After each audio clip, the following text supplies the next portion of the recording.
నమస్కారం 9 TV news తెలుగుకి స్వాగతం. హెడ్లైన్ చూద్దాం. తెలుగు రాష్ట్రాల్లో నామినేషన్లకు 2 రోజులే సమయం. నేటితో ముగియనున్న జగన్ మేమంతా సిద్ధం బస్సు యాత్ర. వరంగల్లో సీఎం రేవంత్ రెడ్డి బహిరంగ సభ. నేటి నుంచి తెలంగాణలో మాజీ సీఎం కేసీఆర్ బస్సు యాత్ర.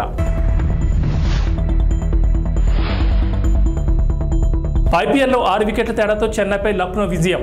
తెలుగు రాష్ట్రాల్లో నామినేషన్లకు మరో 2 రోజులే సమయం మిగిలి ఉంది. నామినేషన్ల ప్రక్రియ ముగింపు దశకు చేరుకుంది. దీంతో ఇవాళ రేపు భారీగా నామినేషన్లు దాఖలయ్యే అవకాశం ఉంది. ఈ నెల 25వ తేదీతో నామినేషన్ల స్వీకరణ పూర్తవుతుంది. ఇప్పటికే పలువురు నామినేషన్లు దాఖలు చేశారు. మరికొందరు ఇవాళ రేపు తమ నామినేషన్లను దాఖలు చేయనున్నారు. వైనాట్ 175 టార్గెట్ గా ఏపీ ముఖ్యమంత్రి వైఎస్ జగన్మోహన్ రెడ్డి చేపట్టిన బస్సు యాత్ర నేటితో ముగియనుంది. సాయంత్రం అక్కవరం సభ తర్వాత తాడేపల్లికి చేరుకోనున్నారు సీఎం జగన్. రేపు పులివెందులలో నామినేషన్ వేస్తారు. సిద్ధం మేమంతా సిద్ధం తరహాలోని మరో విడత ప్రచారానికి కూడా వైసీపీ నేతలు ప్రణాళిక సిద్ధం చేశారు. ముఖ్యమంత్రి వైఎస్ జగన్ మేమంతా సిద్ధం బస్సు యాత్ర ఇవాటితో ముగియనుంది. నేడు శ్రీకాకుళం జిల్లాలోకి జగన్ బస్సు యాత్ర ప్రవేశించనుంది. ఈ రోజుకు జగన్ బస్సు యాత్ర 22వ రోజు చేరుకుంది. రోడ్ షో ద్వారా Etcherla bypass, Srikakulam bypass, Narasannapeta bypass, Kotabommali, Kannevalasa మీదుగా పరశురాంపురం జంక్షన్ వద్దకు చేరుకుంటారు. దోపిడీ చేస్తే బందిపోట్లు అంటాం. మరి ఎన్నికలప్పుడు తీయటి మాటలు చెప్పి ఎన్నికల మేనిఫెస్టో అని చెప్పి ఆ తర్వాత ఎన్నికలు అయిపోయిన తర్వాత ప్రజలను మోసం చేస్తే అలాంటి మోసగాళ్లను ఏమంటాం? 420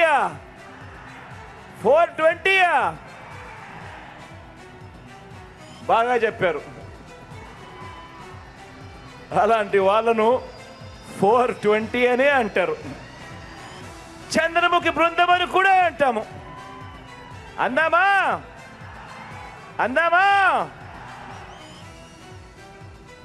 ఎన్నికల్లో ఈరోజు కురుక్షేత్రంలో తలబడతా ఉన్నాం.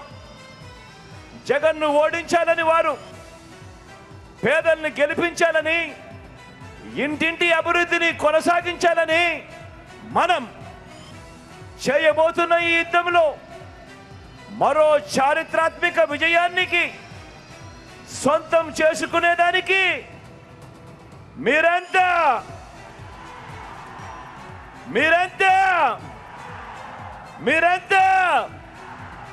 సిద్ధమేనా? నేడు తెలంగాణ సీఎం రేవంత్ రెడ్డి సికింద్రాబాద్, వరంగల్లో పర్యటించనున్నారు. సికింద్రాబాద్ ఎంపీ అభ్యర్థిగా దానం నామినేషన్ వేయనున్నారు. ఈ సందర్భంగా దానం నాగేందర్ నామినేషన్ ర్యాలీలో సీఎం రేవంత్ పాల్గొనున్నారు. అనంతరం సాయంత్రం వరంగల్లో జరిగే బహిరంగ సభకు సీఎం రేవంత్ రెడ్డి హాజరు కానున్నారు. అయితే ఇవాళ హన్మకొండ జిల్లాలో సీఎం రేవంత్ పర్యటించనున్నారు. కాగా మడికొండలో కాంగ్రెస్ నిర్వహిస్తున్న ప్రజాగర్జన సభలో రేవంత్ రెడ్డి పాల్గొనున్నారు. Vardhannapeta MLA KR Nagaraju, station Ghanpur MLA Kadiyam Srihari, Parakala MLA Revuri Prakash Reddy సభా ప్రాంగణాన్ని పరిశీలించారు. Warangal police commissioner Ambar Kishore Jha, central zone DCP MA భారీతో కలిసి హెలిపాడ్ సెంటర్ పార్కింగ్ స్థలాలను పరిశీలించారు. బీఆర్ఎస్ అధినేత మాజీ సీఎం కేసీఆర్ రాష్ట్ర వ్యాప్తంగా బస్సు యాత్ర నిర్వహించనున్నారు. ఈ బస్సు యాత్ర మే 10వ తేదీ వరకు కొనసాగనుంది. సుమారు 17 రోజుల పాటు సాగే ఈ యాత్రకు ఎన్నికల సంఘం అనుమతి ఇవ్వడంతో పార్టీ అవసరమైన ఏర్పాట్లు చేస్తోంది. నేడు ఉమ్మడి నల్గొండ జిల్లాలో కేసీఆర్ బస్సు యాత్ర, మిర్యాలగూడ నుంచి సూర్యాపేట వరకు కేసీఆర్ బస్సు యాత్ర కొనసాగనుంది. బీఆర్ఎస్ విడుదల చేసిన టూర్ షెడ్యూల్ ప్రకారం సూర్యాపేట, వరంగల్, కరీంనగర్, మహబూబ్ నగర్, ఖమ్మం, నిజామాబాద్ జిల్లా కేంద్రాలతో పాటు రామగుండం, కొత్తగూడెం, వేణవంక ప్రాంతాల్లో కేసీఆర్ బస చేస్తారు. కేసీఆర్ పాల్గొనే ఒక రోడ్ షోకి మరో రోడ్ షోకి మధ్య దాదాపు 10 నుంచి 12 గంటల సమయం ఉంది.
అది కాదు మీరు అడ్డుందంటే మీరే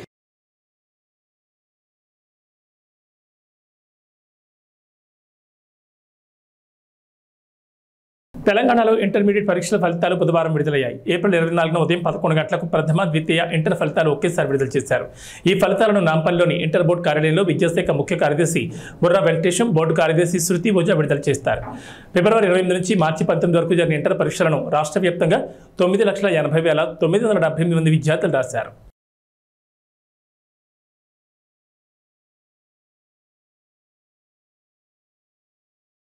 అమిత్ షా తెలంగాణ పర్యటన ఖరారైంది. రేపు అమిత్ షా హైదరాబాద్కు రానున్నారు. ఎల్బీ స్టేడియంలో పోలింగ్ బూత్ ఇన్ఛార్జీలతో సమావేశం కానున్నారు. అనంతరం భాగ్యలక్ష్మి అమ్మవారిని దర్శించుకోనున్నారు. తెలంగాణలో లోక్సభ ఎన్నికల బరిలో నిలిచే అభ్యర్థులపై కసరత్తు జరుగుతోంది. ఇప్పటికే 8 మందిని ప్రకటించిన బీజేపీ మరో 9 మంది గెలుపు గుర్రాల కోసం వేట కొనసాగిస్తోంది. ఈ క్రమంలో ఈ నెల 12న అమిత్ షా హైదరాబాద్కు వస్తున్నట్లు తెలిపారు.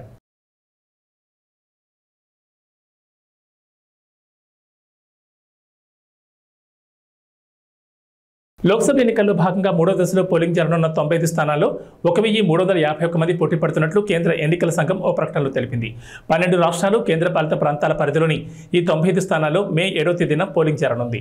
1,351 మందిలో మధ్యప్రదేశ్లోని బైతూల్ స్థానం నుంచి అదృష్టాన్ని పరీక్షించుకుంటున్న 8 మంది అభ్యర్థులు ఉన్నారు. వాస్తవానికి ఈ స్థానానికి 2వ దశలోనే పోలింగ్ జరగాల్సి ఉంది. అయితే బీఎస్పీ అభ్యర్థి మరణంతో కేంద్ర ఎన్నికల సంఘం ఆ స్థానంలో పోలింగ్ను 3వ దశకు మార్చింది. 3వ దశకు సంబంధించి 95 స్థానాలకు మొత్తం 2,963 నామినేషన్లు వచ్చాయని, వాటిలో 1,563 నామినేషన్లను ఆమోదించినట్లు ఈసీ తెలిపింది. ఈ నెల 22వ తేదీతోనే నామినేషన్ల ఉపసంహరణకు గడువు ముగిసినట్లు వెల్లడించింది.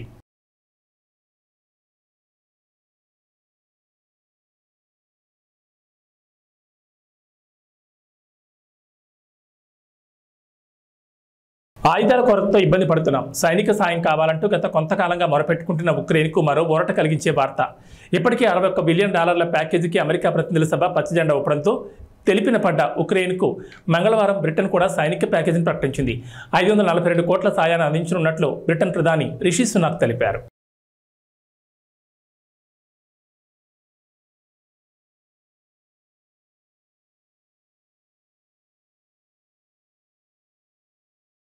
శ్రీకాకుళం జిల్లా పాతపట్నంలో ప్రజాకాళం సభ నిర్వహించిన చంద్రబాబు ఎన్నికల్లో ఎన్డీఏ కూటమి ఉత్తరాంధ్రలో క్లీన్ స్వీప్ చేస్తున్న ధీమా వ్యక్తం చేశారు. తాము అధికారంలోకి వచ్చాక రైతులను అన్ని విధాలా ఆదుకుంటామన్నారు. గిట్టుబాటు ధర, పంటల బీమా అమలు, రాయితీపై వ్యవసాయ యంత్రాలు, పరికరాలు అందిస్తామని చెప్పారు. వ్యవసాయంలో ఆధునిక సాగు విధానాలు తెచ్చి ఖర్చులు తగ్గిస్తామని భరోసా ఇచ్చారు. దేశంలో ఎక్కడ చూసినా శ్రీకాకుళం జిల్లా కార్మికులు ఉంటారన్న చంద్రబాబు తాము అధికారంలోకి వచ్చాక స్థానికంగానే ఉపాధి అవకాశాలు కల్పిస్తామన్నారు. ఇంటి పనులు నియంత్రిస్తామని హామీ ఇచ్చారు. కూటమి గెలుపు కోసం పనిచేయాలని యువతను కోరారు. ఉద్యోగుల పెండింగ్ బకాయిలు చెల్లిస్తామని చంద్రబాబు పింఛన్ల విషయంలో శవరాజకీయాలు చేయొద్దని ప్రభుత్వానికి సూచించారు. పాతపట్నంలోని గిరిజనుల కోసం ఐటీడీఏ, మహిళా డిగ్రీ, పాలిటెక్నిక్ కళాశాల ఏర్పాటు చేస్తామని హామీ ఇచ్చారు. ఈరోజు నేను ప్రజాగళం కోసం పాతపట్నం వస్తే పాతపట్నం కొత్త చరిత్ర రాయడానికి సిద్ధంగా ఉంది. అవునా కాదా తమ్ముళ్ళు అని మిమ్మల్ని అడుగుతున్నా. ఎటు చూసినా జనమే జనం. వెనకానైతే ఎటు చూసినా జనమే కనపడొస్తున్నారు. నేను చాలాసార్లు ఈ నియోజకవర్గానికి వచ్చాను, కానీ ఇంత ఉత్సాహం నా జీవితంలో ఎప్పుడూ చూడలేదు. ఇది చూసిన తర్వాత నాకు అనిపిస్తుంది, రేపు జరిగే ఎన్నికల్లో ఉత్తరాంధ్ర క్లీన్ స్వీప్ చేయబోతున్నామని చెప్పి నేను మీకు విజ్ఞప్తి చేస్తున్నా.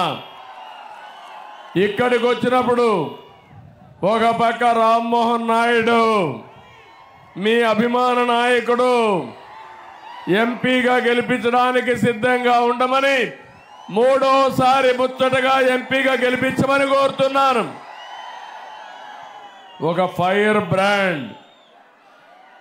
ఒకసారి చూస్తే ఉత్తరాంధ్ర ముద్దు బిడ్డ ఎర్రమనాయుడు గారి కొడుకు, తండ్రికి తగ్గ తనయుడు అని చెప్పి మరొకసారి మీ అందరికి విజ్ఞప్తి చేస్తున్నా. ఇంకో పక్క ఒక యువకుడు గోవిందరావు గారు, సామాన్య వ్యక్తి. ఈరోజు ఇక్కడ ఎంపీగా ఎమ్మెల్యేగా ఇచ్చామంటే ఒక సాధారణమైన వ్యక్తికి ఎమ్మెల్యే ఇచ్చి గెలిపించే పార్టీ తెలుగుదేశం పార్టీ అని చెప్పి నేను మీకు తెలియజేస్తున్నా. 10 సీట్లలో గెలిపిస్తే మరోసారి ఢిల్లీని ఆటాడించే రోజు వస్తుందని బీఆర్ఎస్ కార్యనిర్వాహక అధ్యక్షుడు కేటీఆర్ వ్యాఖ్యానించారు. కేసీఆర్ నిజాయితీకి కాంగ్రెస్ మోసం, బీజేపీ ద్రోహానికి మధ్య ఎన్నికలు జరుగుతున్నాయని పేర్కొన్నారు. బీఆర్ఎస్ అభ్యర్థులు కాసాని జ్ఞానేశ్వర్, ఆర్ఎస్ ప్రవీణ్ కుమార్కు మద్దతుగా ప్రచారాలు నిర్వహించిన కేటీఆర్ కేంద్ర రాష్ట్ర ప్రభుత్వాలపై తీవ్ర విమర్శలు గుప్పించారు. సార్వత్రిక ఎన్నికల్లో సత్తా చాటి రాష్ట్రంలో పట్టు నిలుపుకునేందుకు భారత రాష్ట్ర సమితి కసరత్తు ముమ్మరం చేసింది. గులాబీ దళపతి కేసీఆర్ బస్ యాత్రలు చేపట్టనుండగా లోక్సభ అభ్యర్థులకు మద్దతుగా కేటీఆర్ ప్రచార జోరు పెంచారు. గౌరవనీయులైన పెద్దలు, మాజీ మంత్రివర్యులు, మీ అందరికీ ఆప్తులు, గతంలో వర్ధన్నపేట శాసనసభ్యుడిగా ఇవాళ వర్ధన్నపేటకు ఈ ఎన్నికల్లో ఇన్ఛార్జ్గా వ్యవహరిస్తున్న గౌరవనీయులు మరి ఎర్రబెల్లి దయాకర్ రావు అన్న గారు, మరొక ఇన్ఛార్జ్ గారు గౌరవనీయులు పెద్దలు మాజీ చీఫ్ విప్, ఈరోజు హనుమకొండ జిల్లా పార్టీ అధ్యక్షులు గౌరవనీయులు అన్న దాస్యం వినయ్ భాస్కర్ గారు, పెద్దలు గౌరవనీయులు శాసన మండలిలో డిప్యూటీ చైర్మన్ గారు అన్న బండా ప్రకాష్ గారు, మాజీ ఉప ముఖ్యమంత్రి పెద్దలు గౌరవనీయులు మరి స్టేషన్ గన్పూర్ నియోజకవర్గ బాధ్యులు అన్న డాక్టర్ తాటికొండ రాజయ్య గారు, గౌరవనీయులు భూపాలపల్లి మాజీ శాసనసభ్యులు గండ్రా వెంకటరమణారెడ్డి గారు, మాజీ మంత్రివర్యులు గౌరవనీయులు శాసన మండలి సభ్యులు అన్న బసవరాజ్ సారయ్య గారు, మన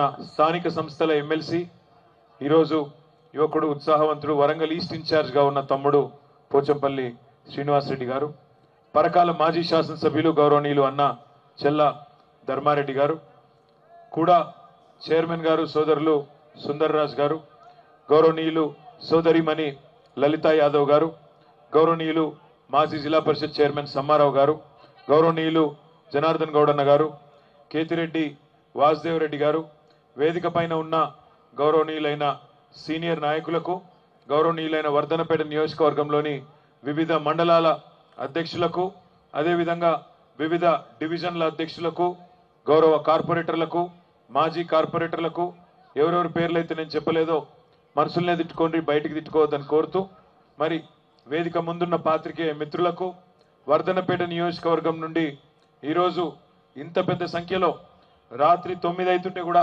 కదలకుండా రేపు వర్ధన్నపేటలో కసి తీరా ఓటేస్తాం, తప్పకుండా ద్రోహులను కసి తీరా కాటేస్తామనే విధంగా 50,000 ఓట్ల మెజారిటీ ఇచ్చి మన అభ్యర్థి సుధీర్ కుమార్ గారిని గెలిపిస్తామని ఇక్కడ సమావేశంలో పాల్పంచుకుంటున్న మా అన్నదమ్ములకు, ఆడబిడ్డలకు పేరు పేరున అందరికీ హృదయపూర్వకంగా నమస్కారాలు.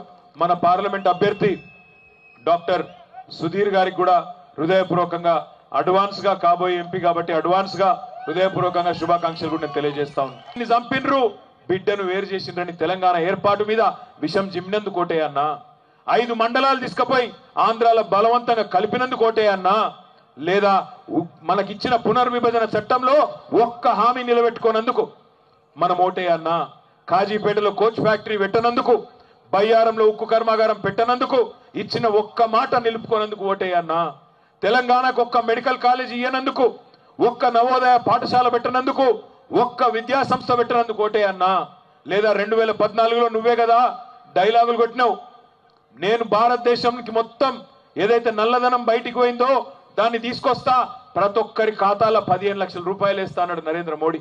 పడ్డాయా 15 లక్షలు? పడ్డాయా మోడీ 15 లక్షలు? పడలే, దేశంలో ఎవరికి రాలే, 15 లక్షలు రాలే.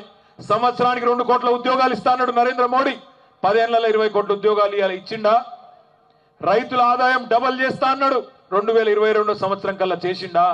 ఇంటింటికి నల్ల పెడతా అన్నాడు, కేసీఆర్ పెట్టిండు తప్ప మోడీ పెట్టలేదు దేశంలో. అదేవిధంగా ప్రతి మనిషికి ఇల్లు కట్టిస్తా అన్నాడు, బుల్లెట్ రైళ్లు అన్నాడు, 5 ట్రిలియన్ ఎకానమీ అన్నాడు. ఇవేమైనాయా మోడీ గారంటే? ఇవేమి చెప్పాడు. ఇప్పుడు ఏమంటాడు? జై శ్రీరామ్, అదొక్కటే తెలుసు, జై శ్రీరామ్. మనం కట్టలేదా గుడి? యాదగిరి గుట్టలో మనం కట్టలేదా యాదాద్రి? మనం ఎప్పుడైనా దేవుని అడ్డం పెట్టుకుని రాజకీయం చేసినామా? జై శ్రీరామ్ అనాలే, అక్షింతలు పంపాలే, ఇంటికి ఓట్లు అడగాలి. శ్రీరాముతో మనకు పంచాయతీ లేదు. దేవుడు అందరివాడు. దేవుడు బీజేపీ వాళ్ళకు మాత్రమే దేవుడు కాదు, మనకు కూడా ఆయననే దేవుడు. దేవునితో మనకు పంచాయతీ లేదు. రాముడికి మొక్కుదాం, కానీ తెలంగాణకు నయా పైసా పనిచేయని బీజేపీని మాత్రం ఓట్లతోనే పండబెట్టి తొక్కుదామనే మాట ఈ సందర్భంగా నేను మీకు విజ్ఞప్తి చేస్తా ఉన్నా. ఒక్క బుడ్డ పైసా పనిచేయలే బీజేపీ ఈ దేశానికి కానీ మన రాష్ట్రానికి కానీ. అట్లాంటి వాళ్ళని ఎందుకు ఆదరించాలి? ఏం చేసిందని ఇవాళ వాళ్ళ కోట్లు వేయాలి, ఏం చేస్తారని చెప్పి రేపు ఓట్లు వేయాలనే మాట దయచేసి ఆలోచించమని నేను కోరుతా ఉన్నా. నేను ముగించే ముందు మీ అందరితో ప్రార్థించేది ఒకటే, ఈ పార్లమెంట్ ఎన్నిక సుధీర్ కుమార్ ఎన్నిక కాదు. ఈ పార్లమెంట్ ఎన్నిక మనందరి బతుకుదెరుకు సంబంధించిన ఎన్నిక, తెలంగాణ భవిష్యత్తుకు సంబంధించిన ఎన్నిక. తెలంగాణకున్న ఒక్క గొంతు కేసీఆర్. ఆ కేసీఆర్ గారినే ఇలా ఖతం చేయాలని కాంగ్రెస్ బీజేపీ కుమ్మక్కై రాజకీయం చేస్తూ ఇవాళ మన పార్టీని సార్వత్రిక ఎన్నికల వేళ ముఖ్యమంత్రి రేవంత్ రెడ్డి పాలమూరు జిల్లాలో 5వ పర్యటించారు. మహబూబ్ నగర్ లోక్సభ స్థానం పరిధిలోని నారాయణపేట జిల్లా మద్దూరులో కాంగ్రెస్ కార్యకర్తల సమావేశానికి హాజరయ్యారు. లోక్సభ ఎన్నికల్లో కాంగ్రెస్ ను దెబ్బతీసేందుకు బీఆర్ఎస్ బీజేపీ కుట్రలు పన్నుతున్నాయని ఆయన ఆరోపించారు. 10 ఏళ్ల కేసీఆర్ హయాంలో తెలంగాణ నాశనమైందన్నారు. రుణమాఫీపై బీఆర్ఎస్ నేతల విమర్శలపై రేవంత్ ఎదురుదాడికి దిగారు. తర్వాత కొత్తపల్లి మండలంలోని తిమ్మారెడ్డిపల్లిలో బాబాజీ ఆలయానికి వెళ్లిన సీఎం ప్రత్యేక పూజలు నిర్వహించారు. అనంతరం నాగర్ కర్నూలు జిల్లా బిజినపల్లిలో కాంగ్రెస్ జనజాతర సభకు హాజరయ్యారు. డీకే అరుణ, ఆర్ఎస్ ప్రవీణ్ కుమార్లతో తనకు ఎలాంటి వివాదం లేదన్నారు. 70 ఏళ్ల తర్వాత పాలమూరు జిల్లాకు వచ్చిన అవకాశాన్ని ఉపయోగించుకుని అభివృద్ధి చేసుకుందామని, అందుకు 2 ఎంపీలను గెలిపించాలని రేవంత్ ప్రజలకు పిలుపునిచ్చారు. సీఎం జగన్పై 26 కేసులున్నాయి. 11 సిబిఐ కేసులు, 9 ఈడీ కేసులున్నాయి. నంద్యాల, విజయవాడ, మంగళగిరి, పొన్నూరు, సరూర్నగర్ పోలీస్ స్టేషన్లో 6 కేసులున్నాయి. జగన్ పెద్ద కూతురు హర్షిణి రెడ్డి పేరిట 4.43 కోట్ల విలువ చేసి 4.187 కిలోల బంగారం, చిన్న కూతురు వర్షితారెడ్డిల పేరిట 4.40 కోట్ల విలువ చేసి 3.450 కిలోల బంగారం ఉంది. జగన్ పెద్ద కూతురు పేరిట కర్ణాటకలో 2 వాణిజ్యేతర స్థలాలు, ఇడుపులపాయలో 4.5 ఎకరాలు, 5.50 ఎకరాలు, కె ఎల్లమ్మవారిపల్లిలో, పాలెంపల్లిలో 1.63 కోట్ల విలువ చేసే ఆస్తులున్నాయి. ఇక చిన్న కూతురుకు అదే ప్రాంతంలో అంతే సమానంగా ఆస్తులున్నాయి. పెద్ద కుమార్తెకు 25.89 కోట్లు, చిన్న కుమార్తెకు 25.57 కోట్లు విలువైన ఆస్తులున్నట్లు వెల్లడించారు. ఇక సీఎం జగన్ భార్య భారతి పేరిట 5.29 కోట్ల విలువ చేసి 6.47 కిలోల బంగారు, వజ్రాలున్నాయి. ఎర్రగుడిపల్లి, కచ్చివారిపల్లి, పులివెందల, రాయదుర్గం, తాడేపల్లిలో ఆస్తులున్నాయి. వీటి విలువ 56,92,19,104గా చూపించారు.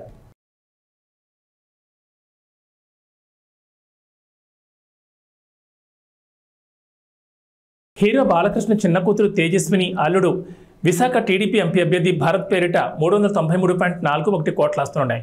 భరత్ పేరిట 16.89 కోట్ల చరాస్తులు, 183.95 కోట్ల స్థిరాస్తులు, తేజస్విని పేరుతో 48.36 కోట్ల చరాస్తులు, 44.20 కోట్ల స్థిరాస్తులు ఉన్నాయి. భరత్కి 7 కేజీల గోల్డ్, 51 కేజీల సిల్వర్, తేజస్వినికి 5.3 కేజీల బంగారం, 52.50 కేజీల వెండి ఉంది. ఇక చంద్రబాబు తరపున ఆయన భార్య భువనేశ్వరి కుప్పం నియోజకవర్గంలో నామినేషన్ దాఖలు చేశారు. ఈ సమయంలో ఆమె తమ ఆస్తులను ప్రకటించారు. ఇద్దరికీ కలిపి 931 కోట్ల ఆస్తులున్నట్లు తెలిపారు. 2019 ఎన్నికల నాటి ఆస్తులతో పోలిస్తే 39% పెరిగినట్లు తెలుస్తోంది. 3 కోట్ల విలువైన బంగారం, డైమండ్స్, వెండి ఆభరణాలు ఉన్నట్లు తెలిపారు. అలాగే చంద్రబాబుపై 24 కేసులు ఉన్నట్లు పేర్కొన్నారు. హిందూపురం టీడీపీ ఎమ్మెల్యే అభ్యర్థిగా నందమూరి బాలకృష్ణ నామినేషన్ వేశారు. తన పేరిట 81.63 కోట్ల ఆస్తులున్నాయని ఎన్నికల అఫిడవిట్లో పేర్కొన్నారు. తన భార్య వసుంధర ఆస్తుల విలువ 140.38 కోట్లని, కొడుకు మోక్షజ్ఞ ఆస్తులు 58.63 కోట్లని తెలిపారు. తనకు 9.9 కోట్లు, తన భార్యకు 3.83 కోట్ల అప్పులు ఉన్నాయని వెల్లడించారు.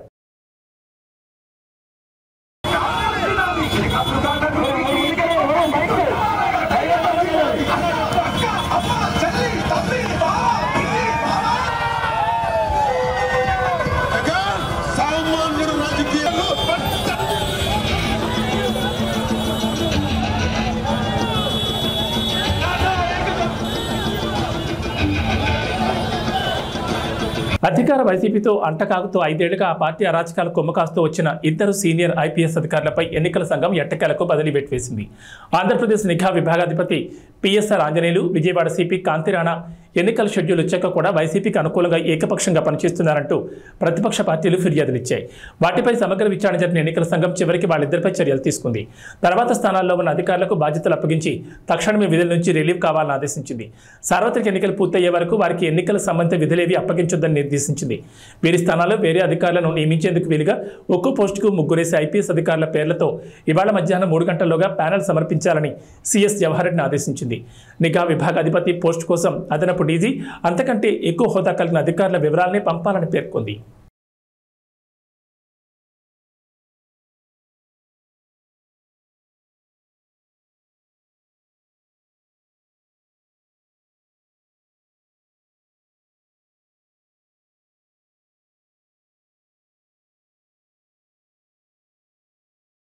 జనసేన అధినేత పవన్ కళ్యాణ్ గత 5 ఏళ్లలో 114 కోట్ల సంపాదించగా పన్నుల రూపంలో 73.92 కోట్లు చెల్లించారు. తనకు 64.26 కోట్ల అప్పులున్నాయని అఫిడవిట్లో ఆయన పేర్కొన్నారు. తూర్పుగోదావరి జిల్లాలోని పిఠాపురం అసెంబ్లీ స్థానానికి ఆయన మంగళవారం నామినేషన్ వేశారు. ఈ సందర్భంగా సమర్పించిన అఫిడవిట్లో తన ఆస్తులు అప్పులు చెల్లించిన పన్నుల వివరాలను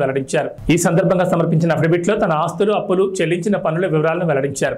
వివిధ బ్యాంకుల నుంచి 17,56,84,453, వ్యక్తుల నుంచి 46.70 కోట్లు రుణంగా తీసుకున్నారని, తన వదిన ప్రముఖ హీరో చిరంజీవి భార్య సురేఖ నుంచి 2 కోట్ల అప్పుగా తీసుకున్నారని పేర్కొన్నారు.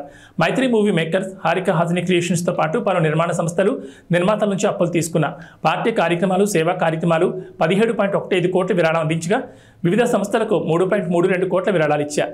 AP Telangana CM relief fund కు 50 లక్షలు చొప్పున, అయోధ్య రామ మందిర్ నిర్మాణానికి 30,11,117 రూపాయలు విరాళంగా అందజేశారని పవన్ వివరించారు. రాష్ట్ర ప్రయోజనాల కోసం తగ్గి త్యాగాలు చేసి తెలుగుదేశం పార్టీ ఇబ్బందులు ఉన్నప్పుడు నిలబడి ముందుకెళ్ళాం. అదేవిధంగా చాలామంది బలమైన నాయకులు వారు కొంత త్యాగాలు తప్పలేదు. ఆ భాగంలోనే మాకు మండపేట, రామచంద్రాపురం చాలా ఒక 30-40 నియోజకవర్గాలు మా అభ్యర్థులు పెద్దాపురం లాంటి నియోజకవర్గంలో కూడా నేను విత్డ్రా చేయడం జరిగింది. అందరినీ సర్దుకోమని చెప్పాను. దాంట్లో భాగంగానే చాలా బలమైన ప్రజానాయకులు, ప్రజల్లో బలమైన అవగాహన ఉన్న ప్రజా సమస్యల మీద అలాంటి వ్యక్తి వర్మ గారు నా కోసం ఆయన సీట్ని త్యాగం చేశారు. మనస్ఫూర్తిగా వారికి ఈ సందర్భంగా వారికి నా ప్రత్యేక కృతజ్ఞతలు, నమస్కారాలు. ఈ త్యాగం రాష్ట్ర ప్రయోజనాలకే కానీ వ్యక్తిగత ప్రయోజనాలు దాటి చేస్తున్నాం. అది సో మనస్ఫూర్తిగా వారికి కూడా భవిష్యత్తులో ఉన్నత స్థానాలని అధిరోహించాలని దానికి నా కృషి ఉంటుందని కూడా తెలియజేసుకుంటా ఉన్నాను. అలాగే జనసేన కాకినాడ పార్లమెంట్ పరిధిలో పిఠాపురం కూడా దాని తంగెళ్ళ ఉదయ్ శ్రీనివాస్ టీ టైం అధ్యక్షులుగా, మన టీ టైం వ్యవస్థాపకుడిగా పేరుంది. దాదాపు 25,000 మంది పైకి ఆయన ఉద్యోగాలు ఇచ్చారు. సో అలాగే దేశం నలుమూలలా ఆయన టీ టైం చూడవచ్చు. కాకినాడ పార్లమెంట్కి వెళ్తే ఖచ్చితంగా అది ఉపాధి అవకాశాలు కానీ, మనకు కావాల్సిన ఓఎన్జీసీ వల్ల జరుగుతున్న కాలుష్యాలు కానీ, ఇవన్నీ చట్టసభ మన పార్లమెంట్లో బలంగా మాట్లాడగలిగేగలం. ఒక్క తెలుగే కాదు, ఆంగ్ల భాషల్లోనూ, హిందీ, తమిళ్లో కూడా నిష్ణాతుడు. అలాంటి వ్యక్తి ఈరోజు నుంచి అభ్యర్థిగా పెడుతున్న కాకినాడ పార్లమెంట్ నియోజకవర్గం నుంచి. ముఖ్యంగా బుర్రా కృష్ణరాజు గారు, భారతీయ జనతా పార్టీ నాయకులు, వారు మనస్ఫూర్తిగా అండగా ఉన్నారు.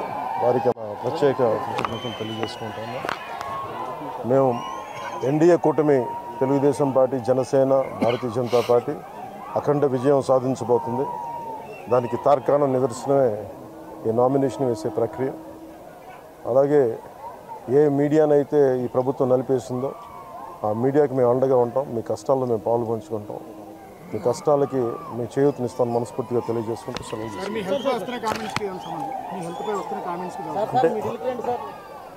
ఏమంటారండి హెల్త్ కామెంట్స్?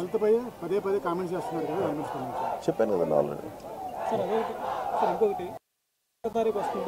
పెన్షనర్లకు సంబంధించి పింఛన్ ఇంటికి పంపుతారా లేదా ఎన్నికల నేపథ్యంలో ప్రభుత్వం రాజకీయం చేసే అవకాశం చెప్తారా? దీనికి మీరు ఏం మెసేజ్? అలా ఇది నిజంగా కనుక చీఫ్ సెక్రటరీ కానీ, పోలీస్ అధికారులు కానీ దీనికి అడ్డంకులు కల్పించకపోతే పెన్షన్ ఇళ్ళకే చేరుద్ది.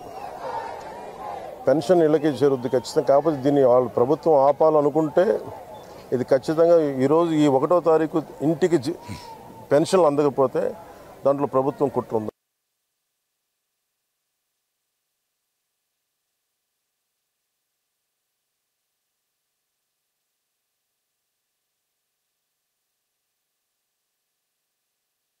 త్రికోణ పోటీ ఉంది ఈసారి.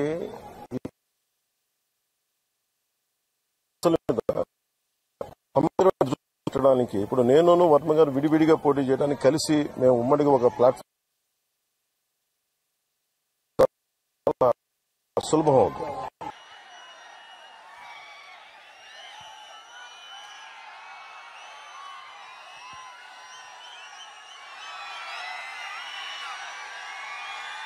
ఒక పౌర్ణమి రోజున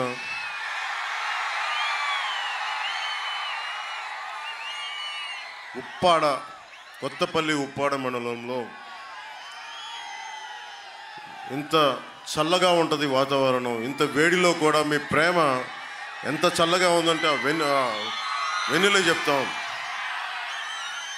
సో మీ ప్రేమామృతానికి, ఈ వెన్నెల రాత్రి మీ ప్రేమామృతానికి నా మీద కురిపిస్తున్నందుకు, మా కూటమి మీద మీ ప్రేమామృతాన్ని కురిపిస్తున్నందుకు మీ అందరికీ నా హృదయపూర్వక నమస్కారాలు, ధన్యవాదాలు.